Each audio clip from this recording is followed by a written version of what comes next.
Okay.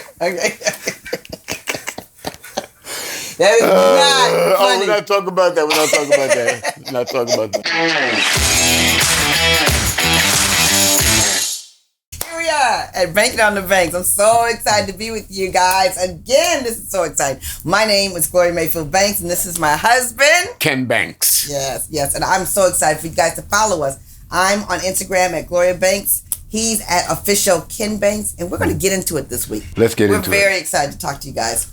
Let's get it going. Yes, this week. How's your week been? My week has been very nice. Yes? Yeah, my week has been very nice. I started a new workout routine. Oh. 6 a.m., 4 days a week, 6 a.m. Really? Right. 4 days a week, 6 a.m. See, this is how I find out things. I find out. I meant to tell you. I didn't bring that to your attention. I kind of forgot that thing. But yeah, 4 days a week, 6 a.m., Monday, Tuesday, Thursday, and Friday. And working out with a couple of other people in the morning. And that I have to get up at 3:30, because I got to get my meditation time in of an hour and a half or so. And then, so I have time to get something to eat, because I got to eat. It's mostly lifting. And so, get something to eat before I do that. And so that's my new routine. So so now I'm in bed at 9 o'clock at night, right? Okay, we're going to get into a hot topic. What's the topic? I wasn't paying attention. Money. You are paying attention. Money. Oh my God, we're paying attention. Money and relationships. Okay. Well, one of the things on the radio show we talked about earlier was we talked about the divorce rate in America. Yeah. And the number one reason for divorce is money management. Is that the number one reason? The number one reason relationships don't make it is because of money. Because of money.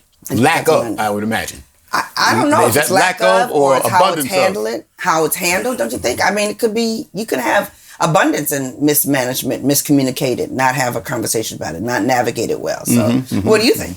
Well, I think that the topic of money is more critical in the United States than it is in many parts of the world. Right. And it's a subject that, in this society, the marketing is, and we all pay attention to the marketing, what the advertisers say, and we're conditioned, programmed, it's like propaganda that, unless you're not a man, unless you make money. You're not a woman unless you have money, that kind of thing. Yeah. And so there's, and then these preconceived sort of things that we grow up with, like a man might say, I got to be the man in the house. I got to make more money than a woman, and a woman might say, Matt, I have to marry a man with money, or I got to make my own money, or whatever. But we have these preconceived notions about money that we bring with us to our relationships. Whatever we're carrying on our backs, whatever monkeys are on our backs in our lives, we carry those same monkeys into the relationship, and relationship sometimes suffers because of those things that we carry. And when you talk about money, I agree that money could be a severe problem. And I've seen a lot of marriages that have been and relationships that have been decimated because of either the lack of money, or in some instances, one person will make a lot of money and the other person will not make any money, or just too much money is sometimes not good either. That's right. So it's according to what we're talking about. Right. So what do you think? Well, when you talked about those scenarios, what immediately comes to mind is how people handle it. How people handle the mismanagement of money, or how people handle money in the relationship. Every time we talk and every time we think about this, it's always coming back to the communication and what people talk about in terms of the communication. So you can have both people can have a lot of money and it's a problem. Right. One person can have a lot of money, the other person doesn't have a lot of money. How it makes a person feel, how they interpret it. But like you said, what you bring to the table, and when you bring something to the table, one of them being your mindset about money. Right. And you bring something to the table, which is your mindset about money, it's going to be two different mindsets. Right, exactly. And so how do you manage that two different mindsets, regardless as to whether it's in abundance or in lack? I think young people, when they get together, it's almost like the tendency, we're in love, we don't need money. We'll make it through no matter what. You know what I mean? We'll make it through. We don't have no money, but we're gonna have a baby, and we're gonna do whatever we want to do, and we're gonna make it through. Love will make it through. Right. It doesn't work. I'm gonna tell you what, it doesn't work. So if that's your mindset, just get out of that mindset, because usually it does not work. You have to have a mature attitude. I was in an Uber, last night talking to this guy, and he was obviously young. I think about 23 or 24. Okay. But he graduated from school. He's working in an architectural firm as a draftsman. You know, he has a degree in architecture, but they have to work for somebody for a year or two before they can get licensed themselves, apprentice. And, you know, I said, well, you're married? He said, no, I got a girlfriend. I said, yeah. She said, actually, it's your fiance. I said, where's she from? Nepal? Yeah. I said, how'd you get a, there's not too many people from Nepal in Baltimore, right? She said, no, Nepal. But I've been there. And he told me about it. You know, he told me she worked as a nurse. Did you tell me you'd been there? Yeah, I told him I've been there. And his fiance works as a nurse in Hopkins. I said, oh, my niece works as a nurse in Hopkins, you know, and all that kind of stuff. So I exchanged numbers with him. But he was a serious guy. He planned. They're going to buy a house together. They understand that, you know, the interest rates have gone up, but they found a place that they like. And he seemed to be very on top of the money situation. You're going to have children, yes, but we're not ready yet, is what he said. We're not ready yet. Did you stand up? Did you stop the car and stand up and applaud him? Yeah, I did. I said, I did. I applauded. I said, man, you the man. I gave him a $20 tip on a $30 ride. I just gave him cash. I said, hey, man, take this, because you know, I mean, I like doing that anyway. You know what I do? I do like doing that. Give people a little bit extra money. They don't suspect. Okay, wait. Let's use that as an example. Because opposite track, right? So we go to the Four Seasons in Baltimore. Right. And you're going to park your car and I'm going to park my car. Right? Oh, man. So he has all the friends down. All the friends. Mr. Banks. Yeah, they love him. They love him. And the valet.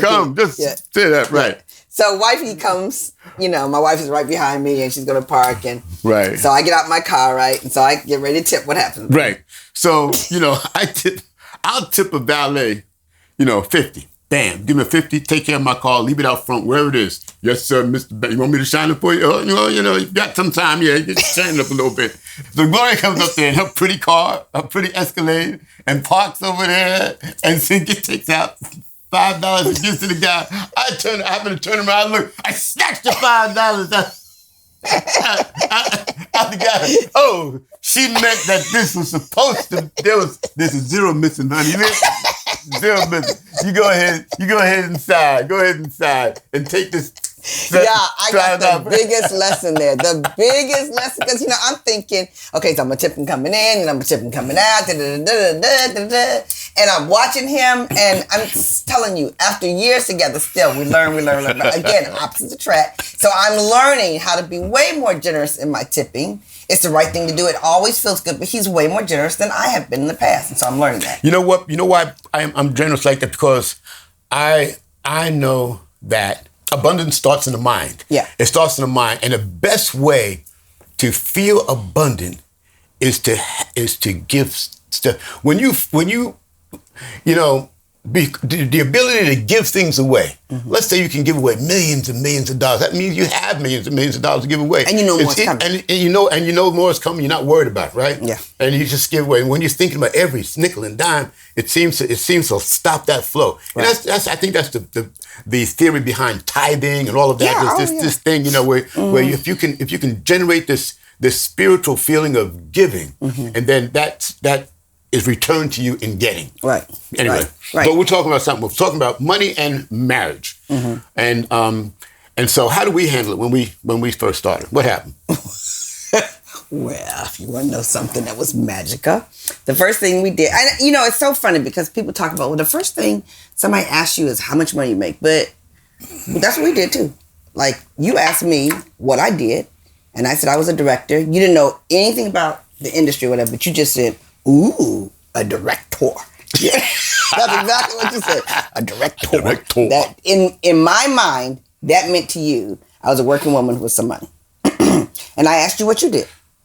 And you told me you owned a construction company. And in my mind, that meant you work and you have money. And it wasn't so much the amount of money, it was I'm attracted to ambitious people. Right, and I was going to say that. I mean, I didn't ask you how much you made. No. You know, I wasn't asking you any of that. You didn't ask me any of that. You just said, I want to know, are you working? Yeah. are you working? Are you gainfully employed? And I think that's a fair question. Yes. And so we went through that. And it means more than money, wouldn't you say? I mean, a lot more than money. Yeah, right. It means it's attitude. Right. Mm-hmm. That you're self-sufficient. Right. You love to take care of yourself. Mm-hmm. You can provide for yourself and your family. I mean, it means a lot to me. It means focus. It's a passion. There's so much more for me to dive into. Well, let's look at that. Let's say so. If I said to you, well, I'm in between jobs and I'm looking around for something, you might say, well, but you're on vacation in Florida with your children, so you can afford a vacation. You look at the indicators. You look at the indicators. Yeah. You look at the indicators. But what I was going to say is, you don't want to get into a relationship where you're saying, you know what, I'm not sure if I have to take care of you, or you know what I mean, that kind of thing. Mm-hmm. And so people think about those things. And so those are the questions that I ask. Also, people will ask that question looking for somebody that has money. And as a hint, a lot of people that have money know that, people are going to ask them about their money, and they're going to tell you they don't have any money. Right. So the people that really have money are acting like they don't have money because they don't want to get hooked up with a person. You know what I mean? It's even in sales. People who have money, they usually say no. Do you want something? No. No. Can you afford it? No. Everybody who says they don't have money, because also in their mind, they live in such an abundance that what you consider to be money, they're like, yeah, I got it, but I don't have any extra. Just so no in their thinking. Right. Absolutely.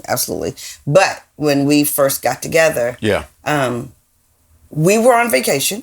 Right. It was a nice vacation. Mm-hmm. We were there with our kids as single people. Mm-hmm. So there was a lot of indication there. But it's interesting. I don't think we were paying attention to that per se when it comes under the umbrella of does he have money or does she have money. Mm-hmm. But it rapidly became the conversation, I think, because we are both ambitious people, attracted to ambitious people. Right. And we're both entrepreneurs. We were both entrepreneurs, 33 years ago when we met. And so we've always been entrepreneurs in that lifestyle. But let's talk about the progression of our relationship. We've always handled your resources have been your resources, my resources have been my resources, and we share in the middle to certain things. But mostly, you handle your own money, I handle my own money, right. And so that's the way we handled our togetherness. Mm-hmm. Thankfully, we both make great money, and so over the course of the years, it's not been a money situation. Mm-hmm. But that's kind of how we handled our finances over time. And I think that I think the fact that we handle our money differently is because you are smarter at money management. You're more comfortable with money management. It's your wheelhouse. You love money management. That is not my thing. I love to make money. I love to have money. But when it comes to the management of money, I always ask you all the time, what should we do? What should we do? What should we do? What should we do? And without ego, that's the thing, without ego. Because in my head, I hear all the time, Gloria, you need to know what's going on with the money. You need to go. So I pay attention to that. You need to know what's going on with the money. But I also pay attention to, which I think works well in our relationship, what I do well. You acknowledge what you do well. I acknowledge. Mm-hmm. And that's a much stronger place in our relationship for the long term and the big money management. Right. Now, what about folks that come along and what are some of the money problems that people run into? What they feel they should pay money for, and other people's opinion. That's a tough place in a relationship when. Small things sometimes. Do you want that couch? Do you want that couch? We can't afford $3,000 for that couch. We can get another couch for $400. Just the compromise on what's important, where you spend money, how much you spend, and what you're going to spend money on. Right. Some people really do want to spend money on a nice location that's secure for the family, that's safe, and other people want to use that real estate money to build on their real estate. So they might think about flipping and putting their house and their family in a situation where they want to do something. Those are just different examples of how couples have to come together to enter a place of resolute in order for them to move forward. I'm going to talk about something else also. I'm going to talk about, in our relationship, in terms of money, because you have the the star power. Your business was showing people lifestyle. Mm-hmm. And so everybody, said Gloria makes, a ton of money. And so sometimes people came to me and said, how is it, being with a woman that makes so much more money than you? And I'm like, I don't know. I haven't had that situation. but people had that perception, right? And so, I obviously must be a slug because you were such a star, right? But that, sometimes that was an ego thing. Yeah. I'm like, and usually 99% of the time I didn't say anything. There have been a couple of times when I broke loose. I did break loose, but most of the time I didn't. It's great. It's great being with a woman. But that. When did that happen? But you're just finding out. Am I just telling you this? Okay. But you let them know. Well, not necessarily. I didn't break out, but every once in a while, I let them know. Look. Here's how it is. Here's what it is, right? She made this. You don't know what I made, so let me tell you what I made. So, it's that kind of thing. But what I'm just saying is that the ego sometimes gets in the way. Sometimes when women do make more money than men, it's if it's not handled properly, the men feel somewhat diminished. And women feel. I think I might have spoke about this last week, but the men feel somewhat diminished if it's presented like that in a relationship. And the opposite is true also. A man makes so much more money, and a woman feels like she's not of value in a relationship. Right. And so she wants to do something in a relationship that makes. So there's a whole lot of. And the other part of that is too is what they bring to the relationship. If a woman makes more than a man, right, and he can't handle that, it could be because of what he brought to the relationship. Right. So some people think it's the way she makes him feel, but some of it might be the way he makes himself feel in that situation. He knows that's a good situation for them, but it's outside the home. It doesn't look like it's supposed to look. Right. And therefore it becomes the ego. Right. And the same is reversed. I have talked to so many women who do make more money than their man that they love, and they've had different opportunities. They just had different opportunities to make that type of income. Right. But it's hard for them to resolve that situation because of the outside conversation that comes in place. But we need to be grateful. We need to be excited about the fact that you have this opportunity and you can do something with it. It's all in the perspective and how you see it. And a lot of that comes with wisdom. Now, what happens when couples literally don't have enough money? There's not enough money to go around. What happens with that? Is there any solution to that? There has to be a solution to that because that's a lot of Americans, number one. Number two, and a lot of relationships. And a lot more because of the current economic situation, because of people not employed or the inflation, the higher interest rates. A lot of things are eating away. Higher gasoline prices. A lot of things are eating away at whatever middle class is left in America. Those kinds of situations are eating away at that. That group is shrinking. More people are falling. And if you don't know poverty. what's going on, right, you think it's your fault. Right. You bring that into the relationship. Well, you bought this and you bought that and you decide to do this and you decide to do that. Right. So it comes back to that place that we talked about: commitment, communication is huge on that piece, and the desire to resolve the situation, because respect is what I was looking for. So you start with I'm committed to this relationship. In the hard times and in the good times, I'm committed to this relationship. And then the communication. Why is money less? What am I doing? What are we going to do for the next month? Or what are we going to do for the next week to make sure that? And then the respect. How you handle that conversation in terms of respect. Let me tell you something. When I was in my first marriage and we were in the midst of domestic violence, and then you put money on top of that. Right. And when the respect is not there, the conversation is very different. And it turns into a very heated, very unmanageable situation. You can't even think straight. You can't even say the things that you really mean because you're afraid. You're afraid for the conversation. You're afraid for what's going to happen. You're afraid for the lack of communication. You're afraid that you're going to miscommunicate. There's no belief there. I mean, it just... that's right, snowball effect. Yeah. So, I'll say something that I did in my business, which I think also relates to relationships. Yeah. Every 4 or 5 years in my business, especially if there was the construction work went down or there was a harder economic time. What do you do? And you got to cut costs. Right. Maybe you don't want to let anybody go. Right. Maybe you have to say to everybody, okay, there's going to be a 6% cut in salary or something, whatever it is you have to do. But I would look at every line item that I spent in my business, every single line item, every penny that I spent, and I put that all on a chart over the last, let's say 6 months. And I look at each line item and I say, okay, where can we save money? Right. Where can we save money? Why are we spending, $300 on plasticware, on a bi-monthly basis. Get rid of that. Why are we doing that? What about this insurance cost? Can we do better on this insurance cost? What about these, oil, gas and oil prices? Can we do better on that? Can we find so I look at every item. And I think relationships can do the same thing. What are you spending money for? If you don't know what you're spending money for exactly, then it's a good time to really sit down and find out, how much it costs to buy meat for every meal. How much do all of these things cost? And maybe you can find some areas there of forgiveness and areas where you can compromise and say, you know what, we can do that without that forever, or we can do without that for a month, or we can do,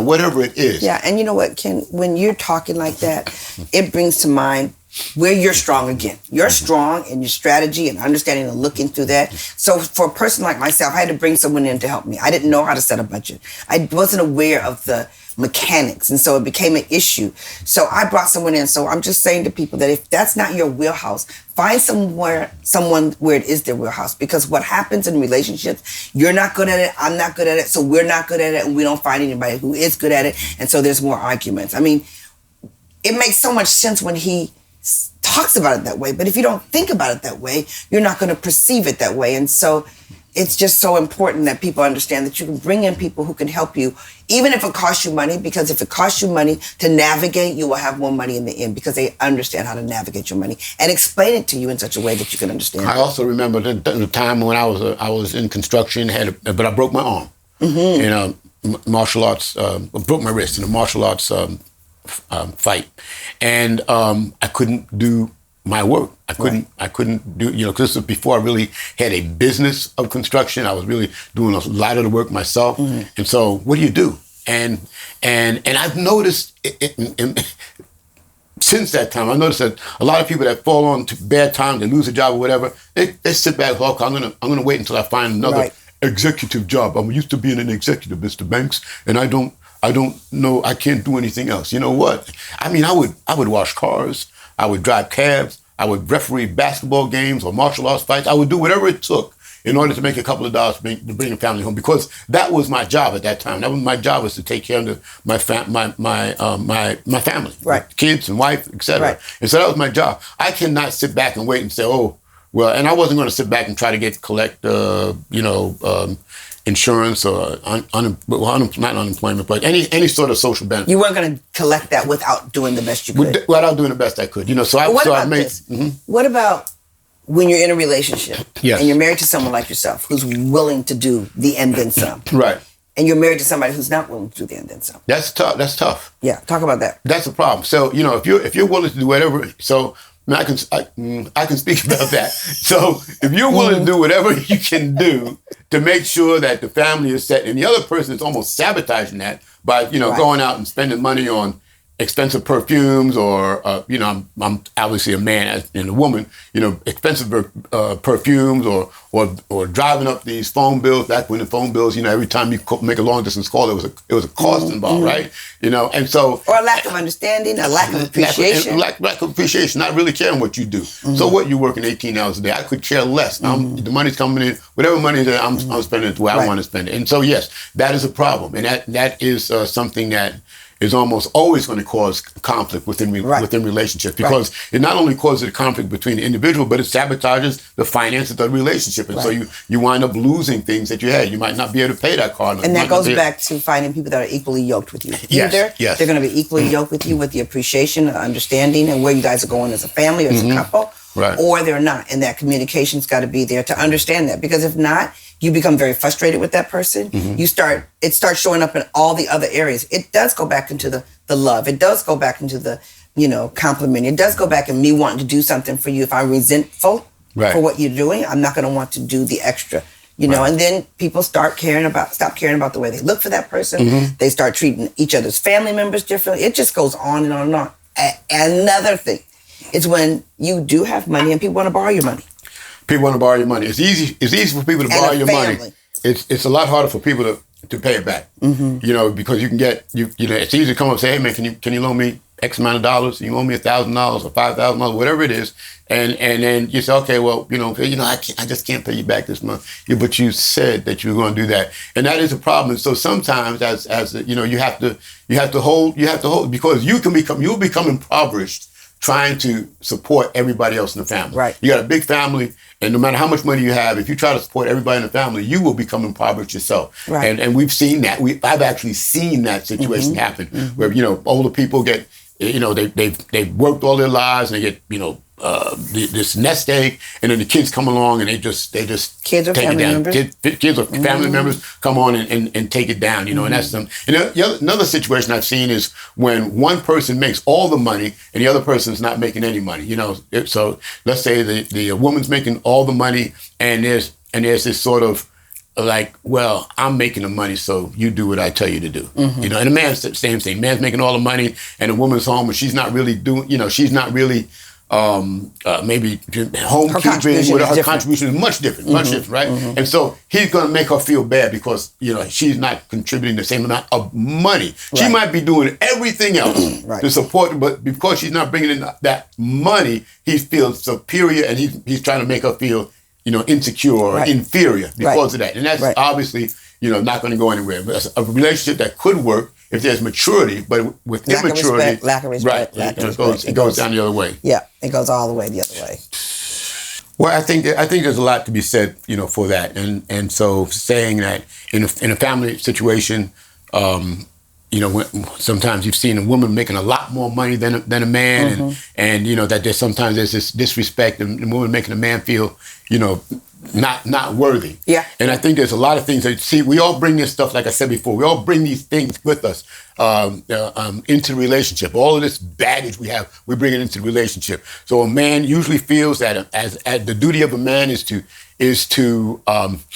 support the relationship financially. That is the duty of a man. The woman feels that she wants a man that is a protector, or somebody she can feel a provider, somebody she can feel secure with. But those are the preconditions of what we bring into the relationship. Now you reverse that. Now the woman is the provider, and the man is being supported by the woman. And this is probably antithesis to both of their baggage when it came into the relationship, Right. And so the woman's saying, look, I don't respect you because you're not bringing in the money. And so if I'm bringing in the money, I must be the man, right? And the man is saying, on the other end of that, well, I'm not feeling very manly because, you thinking that I'm not very manly, and I'm not feeling very manly. And so he's feeling like, oh man, I'm not doing what I can do. Now he could be supporting the family, he could be taking care of the kids, he can do all the other stuff, but because he's not making the money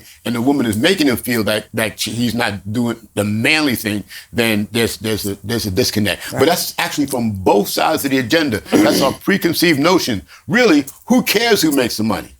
Does it really matter? If it's okay in a relationship, does it really matter? It doesn't matter. But does it matter to their friends? Sometimes it matters to their friends. And it matters to them sometimes. And sometimes, I think you asked the question, does it matter? I think it depends on who you're talking to. It might matter to their parents. It may not matter to them. It might not matter to their kids. It might matter to one best friend. The other best friend could care less. And all that conversation that comes into play. I think we need to say something that's very big, which is like, welcome to 2020. Welcome to 2022. Welcome to 2024. Women's opportunities are climbing. Still, a woman is making 72% on the dollar when it comes to a man. But there are opportunities where women are making great money and a man is in that relationship. So then you say, who does it matter to? I think they need to talk about it. And I think the other piece of this that I would tell people is don't walk around as if it's a secret. If that's your situation, you should talk about that as your situation. When people try to act like it's something different than it is, that becomes a very painful situation. And understand why it is. I mean, if that is your situation, if that's your makeup, if that's your family, walk in a prideful place and understand that you might be the couple that changes the trajectory of the conversation that's going on out there. Because those days where women didn't have the same opportunity that men had, now women have many of those opportunities, and they're fighting for a lot more of those opportunities. Those are the women that are in college. Those are women who are going to get their, exceptional degrees, and they're going to hustle in entrepreneurship. More women are entering entrepreneurship than ever before. So a lot of those things are happening. And men are falling in love with taking care of their family. Men are falling in love with living their destiny. Men are falling in love with their path. And men are falling in love with, this might be my path of my contribution, but my financial contribution may not be the same as your financial contribution because of what I've chosen to love and how I've chosen to take take care of it, and it's different than it was. I think maybe some of the Right. some of the perceptions could be changing. Yeah. Now I don't know, but you're saying, and I don't disagree with you that some of the perceptions, and because years ago when I grew up, when I was growing up, there basically women didn't work. It was only men that worked. Right. Right. Only Right. men were in the workforce. So these kind of questions didn't come up. And so, these kind of discrepancies didn't come up. And so when it started to come up I'll say in maybe the 90s or so, more like, then women started to get more into the workforce, and maybe the late 80s, 90s, women started to get more into the workforce. Then you start finally finding these things. And especially back then, when a woman was doing the work and a man wasn't, it was a big stigma on the relationship and on the man, that he could dare to be in a relationship with a woman that made more money than him. And I think that stigma is beginning to change now, right, over time, and probably 20 years from now it won't matter what, one way or the other. Right. But it was still in that transition period when people is still stigmatized that situation where and a woman is making more money than a man. And one of the things that's changing is the amount of single parents that are out here now. Many years ago, divorce rate wasn't as high as it is now. So now, little girls and little boys are growing up in families where a woman is the moneymaker, right, or in a relationship where the woman's making more money than the man. And they're seeing this as they grow up in teenagers, and they understand the dynamics and how that works. That's going to help the change in it. But, I think that we have to increase this conversation.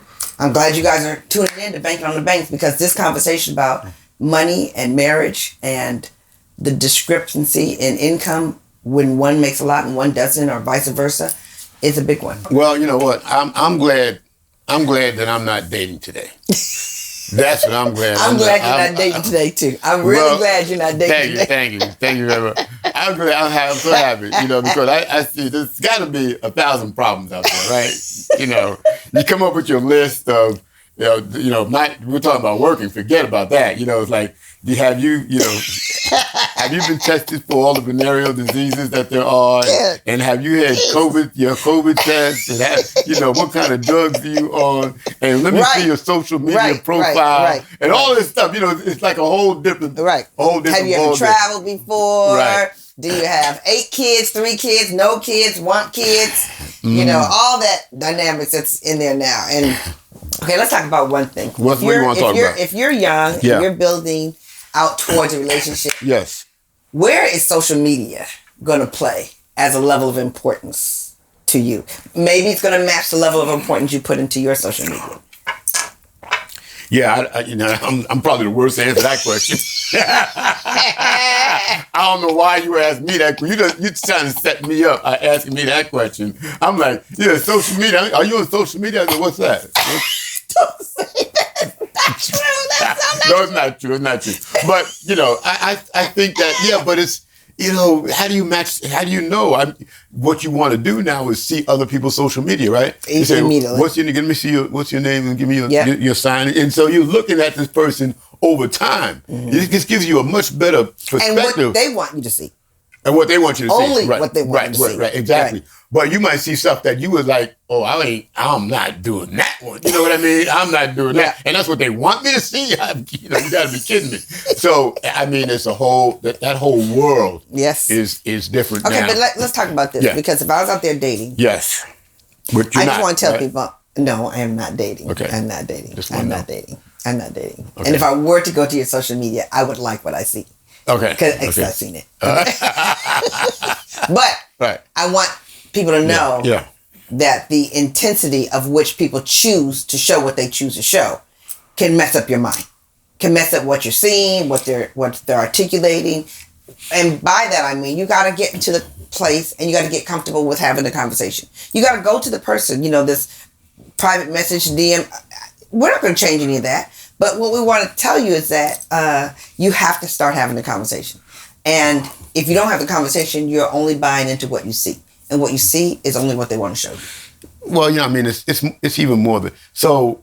I witnessed situations where a guy and a girl, the young couple will be together at it, and one of the two of them will be on that phone the entire time, taking pictures of themselves mostly or doing whatever, and it's like, 95% of the time you're on the phone. You're not paying attention to me. I would never go with, I wouldn't, no, why? For what? The person is married to the phone. They're not they're not going to be engaged in anybody else or any other situation. All they're going to be is in that What about phone. when they're both that way? Because we've been in restaurants with people Why get together? Those are the situations. But that's where they are right now. Well, then, and that's why relationships are going, that's why people are uncomfortable in relationships, You see a girl you like across the room, you're like, man, let me text. So how would you deal with that as a man? How would I deal with what? Okay, so you see me. Yeah. You like me. I walk up You're and I say, approaching Whole Foods like they say that's where people are right now. And we go out on a date. Right. And I'm on my phone. Yeah. And, then you're not paying attention to me. But how would you handle it? I'd handle it by saying, here's how I'd handle it. I say, you know what? It seems like you're paying a lot more attention to the phone than you are to this conversation. And if that's what you want to do, that's fine. But I'm not comfortable with this because I'm taking you out to get to know more about you, not more about how you look talking to your phone. So if we're going to talk, that's fine. If not, then let me pay for dinner. So would you say it just like that? Would you say it pretty much? Would there be an ounce of smile on your face? There might be. No, probably not. Probably not. That's dead serious conversation. There probably wouldn't be much smile. There wouldn't be no, hey, you know what? I see you on the phone a lot, and it seems like you're not paying attention to me. And, that's how I would say it. Are you imitating me? Are you imitating me? Okay, so exactly. the opposite track. Smile, that's how I would say it. That's how he would say it. I would Absolutely. not say it like that. But he would say it. Direct. He would say it. And I would pay attention. And here's the thing. Women, you can either pay attention or you can get pissed off. That's what you can do. Pay attention or get pissed off. Personally, I would pay attention. I would pay attention to see if I like it the other way. I would pay attention to see if I get a reaction the other way. I pay attention to how he reacts to different things. And because I want to pay attention to how he reacts. And because he gives me a reaction. Seriously, I get dressed and it is very few times that he does not give me some kind of reaction. 9 times out of 10, he gives me a positive reaction, but he has given me a negative reaction. And if he gives me a negative reaction, I don't say, well, you're just going to have to like this anyway. I go change. I will go change. Because number one, I'm grateful that I have more to wear. And number two, when we're at dinner, I want to be happy to look at you. And I want you to be happy to look at me. And so if you were to say that to me, I would pay attention because I cared enough to go on this date. If it made me feel uncomfortable, I would tell you that too. Right. Well, so what's the problem with me being on my phone? I was just checking my text. My girlfriend said she's going to text me. So do you have a problem with me being on it all the time? Or do you have a problem with me being on it at all? And is that so? I would say I have a problem with you being on it all the time. Okay. If you have a particular call you have to answer, and that call is like 2 or 3 minutes, but if you're on a call for 15, 20 minutes, why am I here? Mm-hmm. That's what I would say. Mm-hmm. So, yeah, I mean, there's... A lack of smile. There's a lack of smile. I mean, lack of smile. Because I'm serious now. I'm like, look, look, I'm happy to get up and walk away. I'm happy to do that. I mean, we're trying to get to know you, and if I can't get to know you if you're talking to the phone all the time. Mm-hmm. I can't do that. And so, I would have the discussion, and after the discussion, if there's no change, then fine. That's good. The other positive thing about this is that when you're in a conversation and you really do like the person, you are going to be engaged. You're going to be happy to put the phone down. Exactly, and that's the thing, that if you're on the phone and you're doing it, you're not engaged with me. You're not really. How soon do you bring somebody to meet your family? Oh, it'd be a while. These days, it'd be a while. I mean, first you got to find out if we can have sex, right? What? Yeah. Because no. See, no.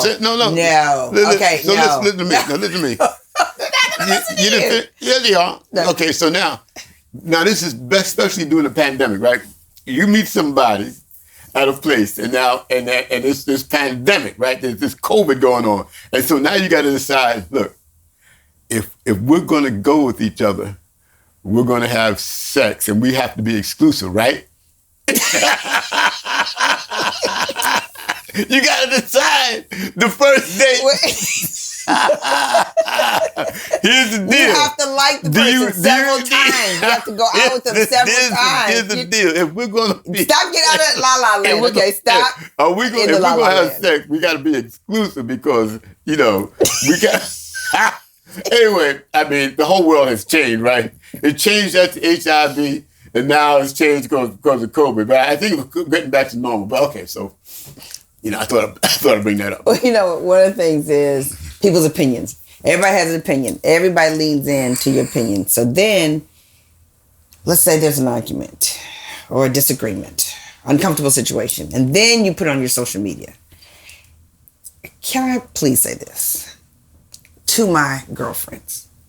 When you go on social media and you're emotional in the moment and you put all your business out there on the social media, under the umbrella of I'm being authentic, under the umbrella I'm getting an audience, under the umbrella that people are listening to me, just remember you can never take that back.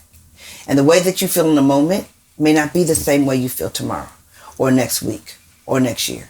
But it's already out there. And now you're backpedaling or your mate is backpedaling and you put a really bad position on it. And it's like a taste that you can't get out of your mouth. Like you cannot get out of your mouth. So that leads back to, a family of privacy and what is the privacy conversation that you guys have in a relationship that feels good to both. Because I remember when social media first came out and you didn't like it. You were like, no, because you're private and I'm not. Right. So that made a difference. Right. Made a difference. But it was all right that you were on social media. Right. I didn't balk at that. And, but I didn't want, and you didn't balk at me not wanting to be on social media. We had an argument and I went on social media and talked about it. Right. And I got friends coming up to me and say, hey, man, I heard you had an argument with your wife, man. All your friends talk. I heard you had an argument with your wife, man. What happened? She don't put you down, man. She don't put you down. I'd be like, what do you mean? What are you talking about? So remember the time, really, you get, as a man, I would be like, oh no, she didn't. You know what I mean? I would be, because I'm a private person. Right. And especially for me, that would be like, oh my God, that we'd have a difficulty with that. We'd have some difficulties with that one. That would be the door busted open like bam! Coming inside, I'm coming in. I do want to say this too. That when you put your stuff out there and you just talk about anything, you got to know kids are watching. Not just your kids are watching, but everybody's kids are watching.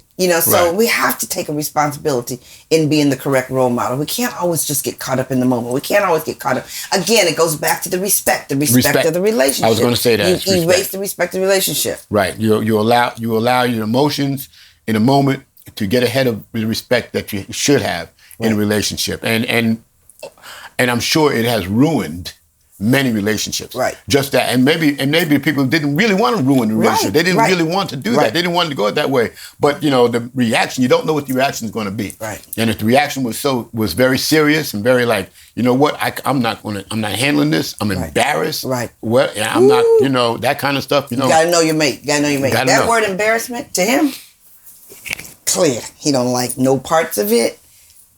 Nothing. I remember, okay, let's go back. Like when we first met and he came up to Boston for New Year's and we went out to dinner for New Year's, but it was at a restaurant where there wasn't a lot of people there at the time. Maybe they were, whatever. But anyway, and I was on the other side of the restaurant and I said, Ken! I'll never forget it. You had one. Karen! Karen! No, don't. No.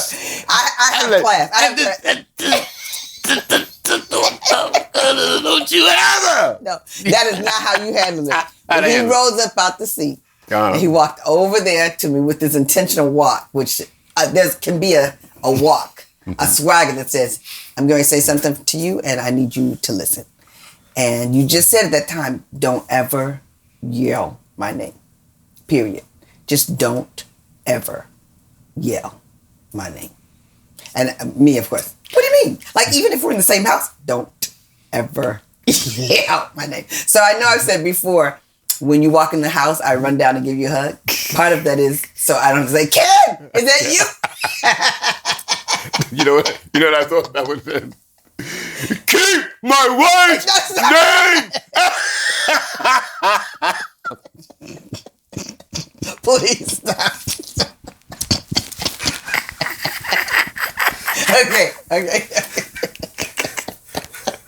That is not funny. We're not talking about that. We're not talking about that. I forgot we're not talking about that. That's probably socially not, but I can't do that. I don't want to get canceled again.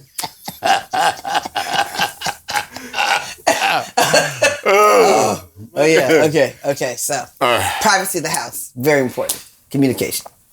So we're super excited. Don't forget to subscribe. Don't forget to follow us on YouTube. Where else can they go to find us? Spotify, Apple, every place you can find a podcast, you'll be able to find us. We're so excited to be your favorite couple. So thank you for Banking on the Banks.